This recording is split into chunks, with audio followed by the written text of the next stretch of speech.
हरि ओम.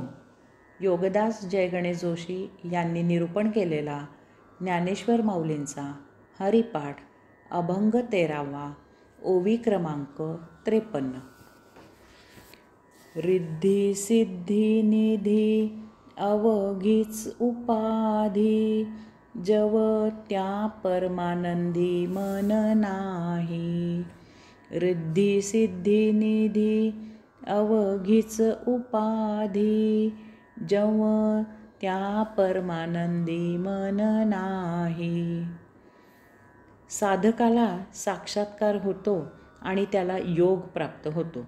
उपासना दृढ चालू ठेवली की यथा कालावधी दिवसेंदिवस योग्याची प्रगती होत असते. त्याला रिद्धी सिद्धी निधी प्राप्त होऊ लागतात. असे होणे म्हणजे योग्याची अध्यात्मात योग्य मार्गाने परम आत्मतत्वाकडे वाटचाल होत आहे, याचेच ते लक्षण असते. रिद्धी म्हणजे भौतिक वस्तूंची सुबत्ता, सिद्धी म्हणजे आध्यात्मिक वरदान, निधी म्हणजे धनसंपत्ती. वास्तवात या रिद्धी सिद्धी निधी फक्त योग्यासाठीच असतात. त्या आपोआप प्रकट होत असतात. योग्याला आध्यात्मिक उपासना निर्विघ्नपणे करायला मिळावी, त्याला भौतिक अत्यावश्यक वस्तूंची कमतरता पडू नये, यासाठी ह्या सिद्धी केवळ योग्यासाठीच प्रकट होत असतात.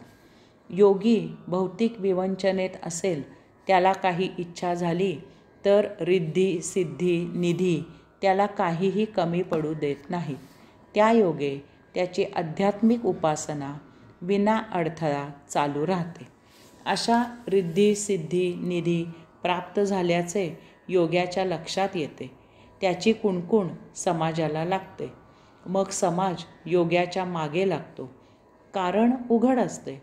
शारीरिक, मानसिक, प्रापंचिक आणि संसारिक गरजा विवंचना जर एखाद्या बाबा स्वामी महाराजाकडून मिटत असतील, दूर होत असतील, तर ते संसारिक प्रापंचिक लोकांना हवेच असते.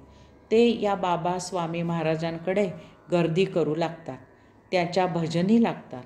लोकांसाठी असे बाबा स्वामी महाराज परमात्म्याहूनही श्रेष्ठ परमेश्वर होतात. लोक देवाला विसरतात आणि या बाबा स्वामी महाराजांची पूजा अर्चा करू लागतात. बाबा स्वामी महाराज लोकांच्या गर्दीत स्वत्व हरवून बसतात. त्यांच्या अंतःकरणातून परमात्मा हद्दपार होतो आणि डोक्यात प्रसिद्धीचे संपत्तीचे भूत ठाण मांडून बसते.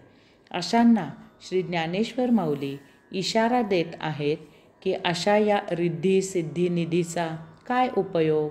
कारण या बाबा स्वामी महाराजांच्या मनात भौतिक वस्तू जगत स्थापन होते. तेथे परमात्म्याला जागा नसते. त्यांची उपासना आणि अध्यात्म प्रगती तेथेच खुंटते. हरि ओम.